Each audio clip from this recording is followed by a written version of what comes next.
Maka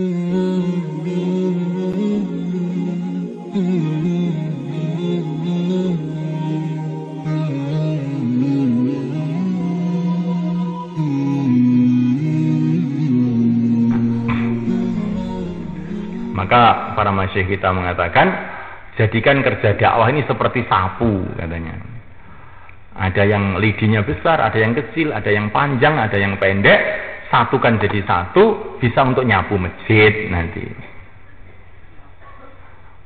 Begitu juga ada orang yang pengorbanannya besar, pengorbanannya kecil, pengorbanannya tinggi.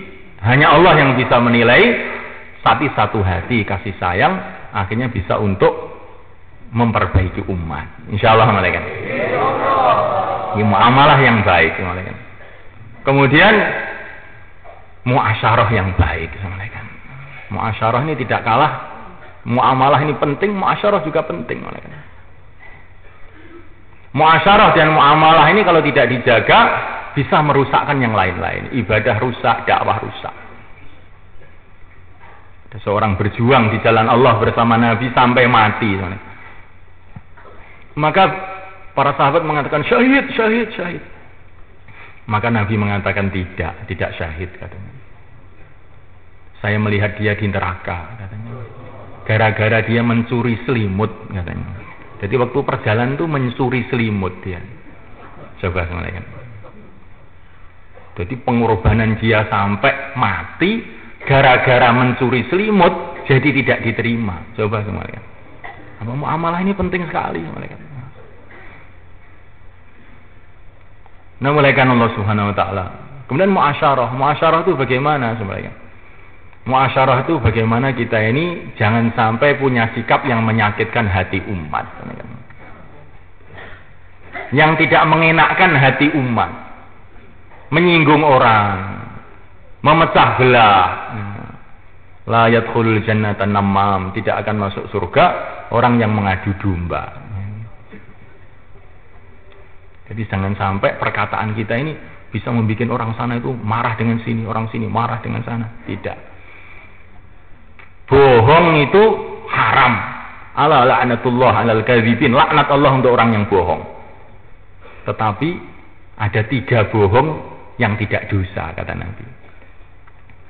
Bohongnya seorang suami kepada istrinya demi untuk kemesraan katanya. Kamu ini orang paling cantik di dunia.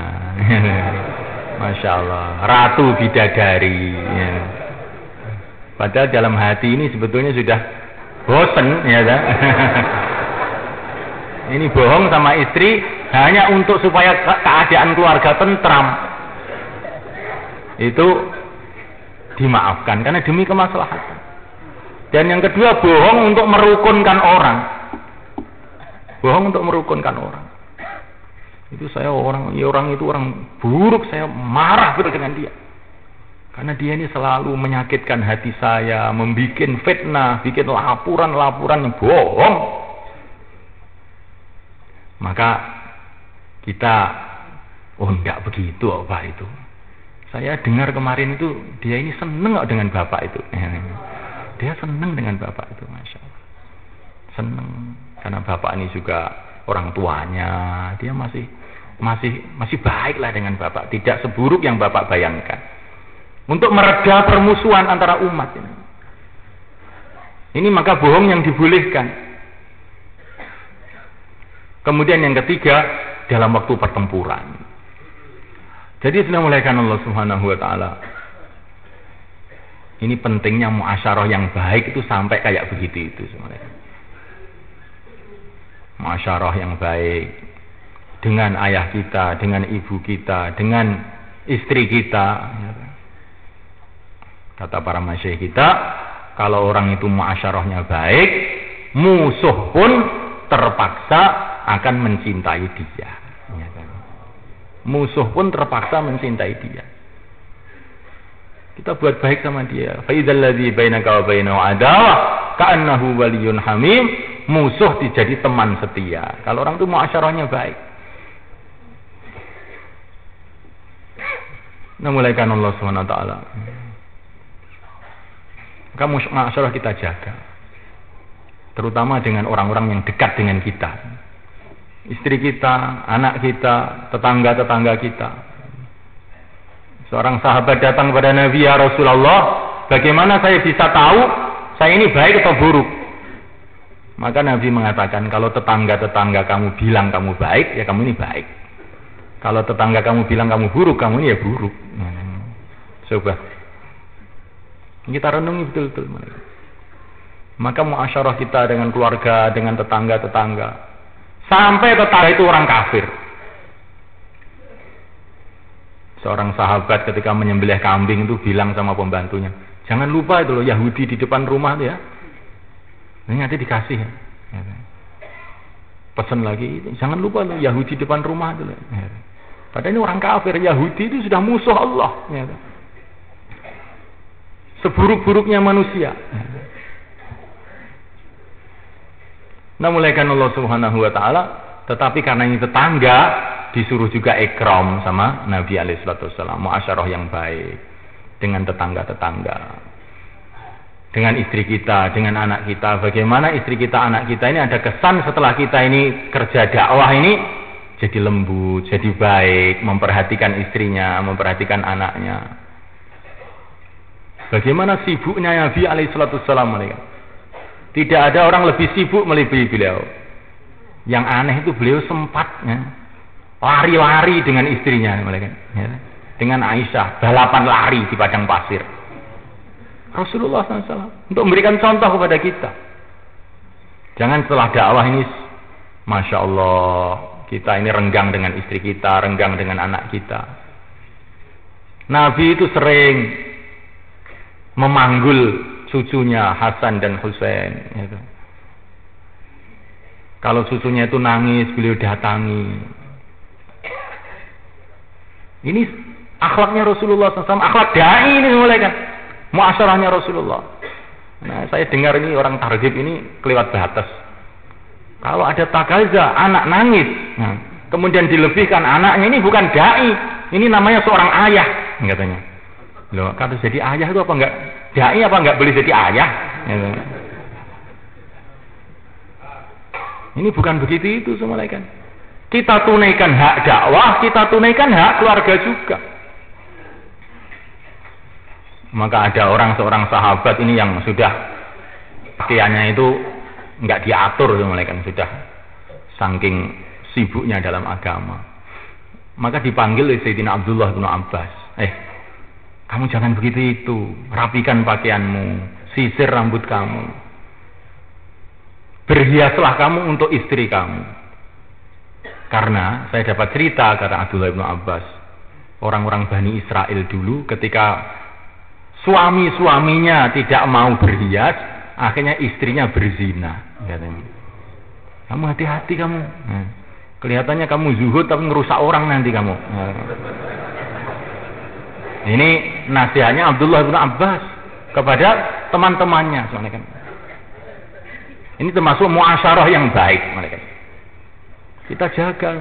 Nanti kalau muasyarah yang baik itu ada di dalam keluarga kita, Subhanahu wa ta'ala, nanti keluarga kita ini sudah otomatis akan ngomong-ngomong sama tetangganya. Masya Allah, suami saya itu setelah keluar 4 bulan sekarang berubah total akhlaknya. Perhatian sama keluarga, ya.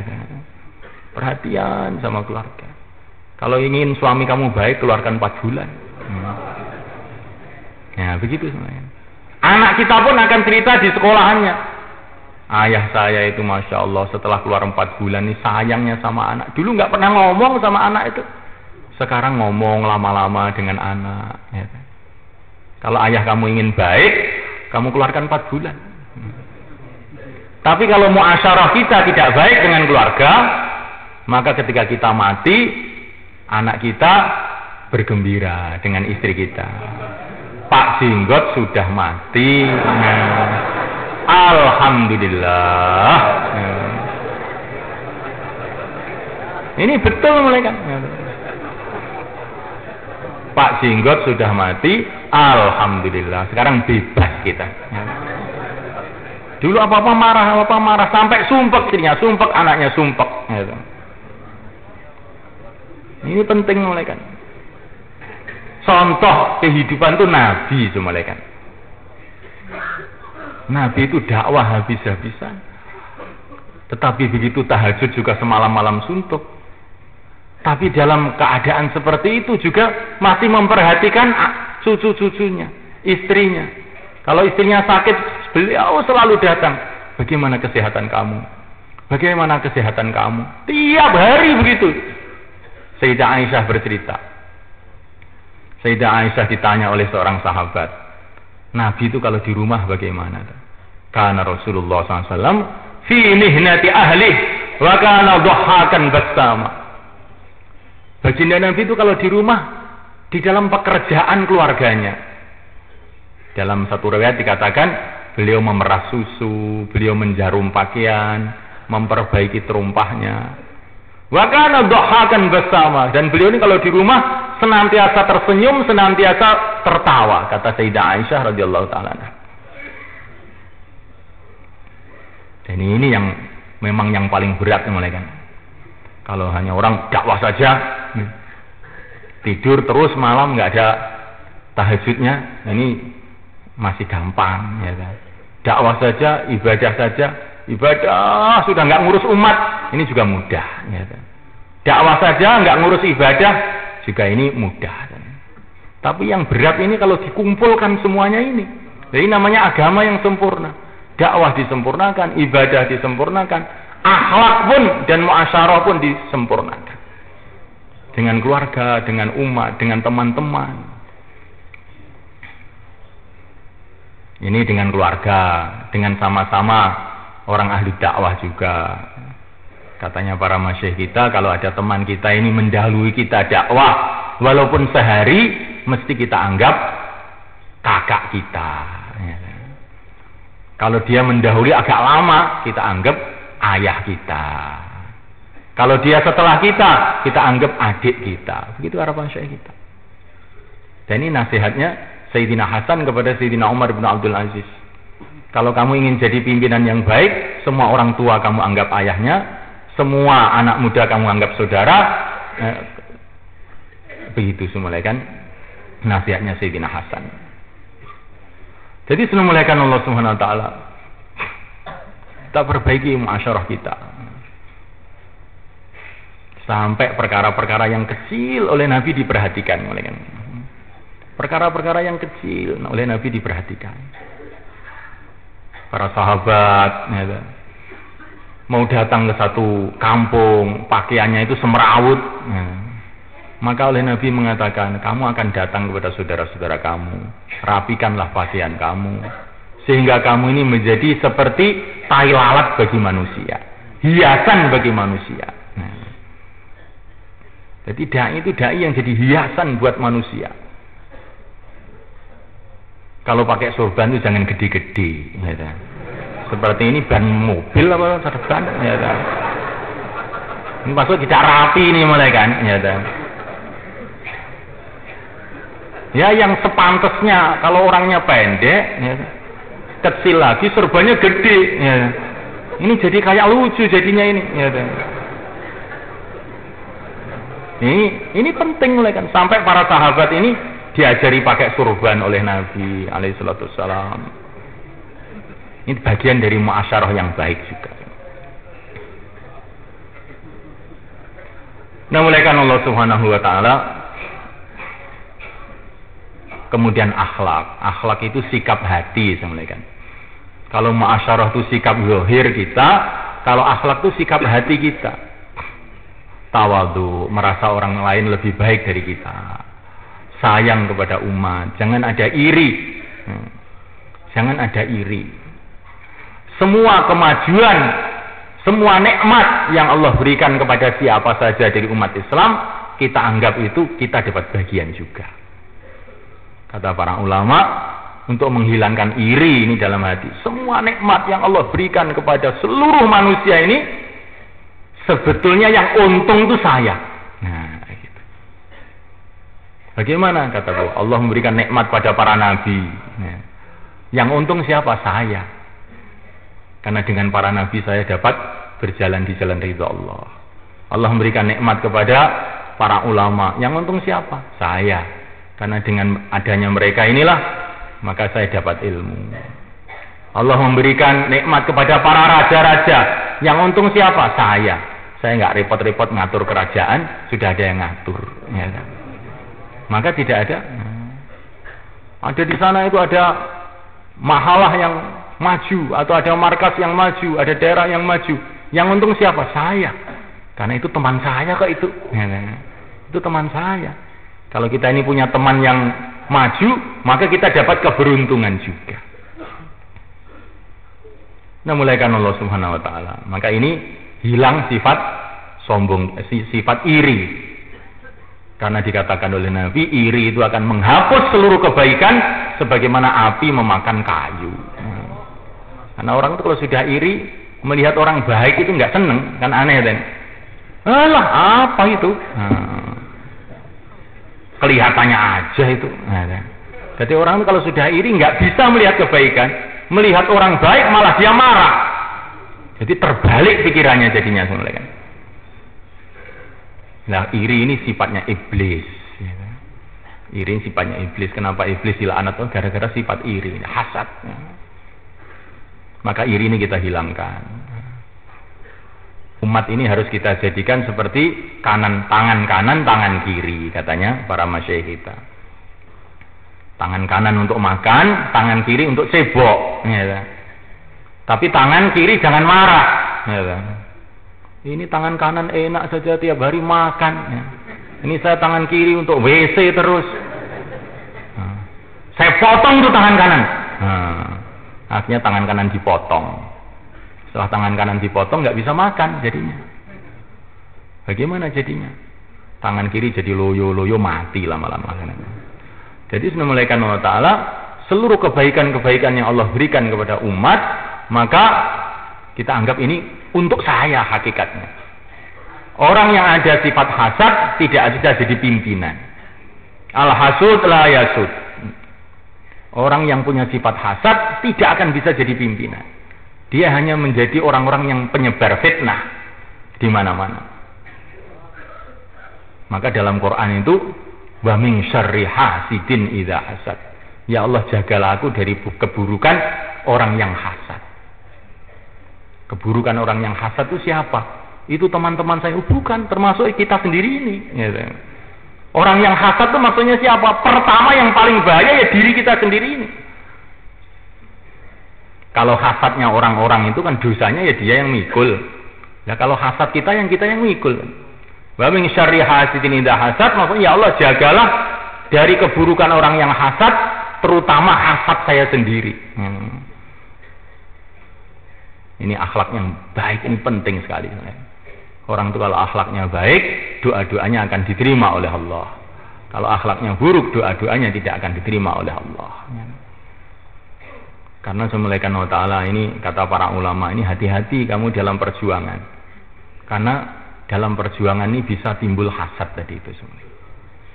Qabil dan Habil itu kena penyakit hasad ketika berkurban. Perintah kurban, nah, Qabil kurbannya jelek-jelek sehingga tidak diterima oleh Allah. Habil kurbannya baik-baik diterima oleh Allah. Akhirnya Qabil marah. Loh, dia kok diterima? Saya nggak diterima. Awas dia. Ya, akhirnya semulaikan Qabil telah membunuh Habil. Idh qarraba qurbanan fatuqbila min ahadihima. Jadi semulaikan Allah Ta'ala, maka kata Imam Ghazali, hasad ini akan timbul di kalangan orang yang satu kerja. Kalau namanya pedagang, biasanya irinya juga dengan pedagang. Ya. Petani juga irinya dengan petani. Wanita irinya dengan wanita. Ya. Begitu juga, naudzubillah ini. Dai itu irinya juga dengan dai. Ya. Kalau dai tidak ada iri dengan presiden, nggak ada. Bicara politik nggak boleh. Ya. Tapi irinya juga sama-sama dai. Loh dia kok yang mimpin musyawarah? Hah? Kenapa tidak saya? Ya ini penyakitnya datang mulai kan. Yang mimpin siapa saja, asalkan bisnya itu bis 6 sifat, saya di belakang, di depan nggak masalah, yang penting sampai tujuan. Saya di belakang nggak apa-apa, asalkan sampai di surga. Jadi kalau di depan malah nabrak-nabrak ya malah repot nanti. Ya, nah ini semulaikan Allah Ta'ala, dihilangkan sifat hasad, dihilangkan sifat kesombongan. Tidak akan masuk surga orang yang dalam hatinya ada sebiji sawi dari kesombongan. Masya Allah. Kata Maulana Mustaqim, pokoknya orang dakwah itu melihat orang ini lebih baik dari saya, ini lebih baik dari saya. Saya ingin mengambil kebaikan dia, saya akan mengambil kebaikan dia. Sehingga dakwah ini menjadi pasar kebaikan, katanya beliau. Tukar menukar kebaikan. Maka akhirnya hilang sifat hasad, timbul kasih sayang satu sama lain. Akhirnya nusratullah datang pada kita. Insyaallah kita niat semua mulai. Ini latihan, kan. Latihannya bagaimana? Latihannya ada dua, intikoli dengan makomi. Keluar di jalan Allah dan hidupkan makomi. Ini latihan untuk perbaikan iman, perbaikan ibadah, muamalah, muasyarah, akhlak, semuanya yang telah dicontohkan oleh Nabi. Para sahabat dapat sifat-sifat yang mulia, dapat agama yang sempurna. Di mana didapatkan? Ketika mereka menceburkan diri total dalam perjuangan Rasulullah SAW.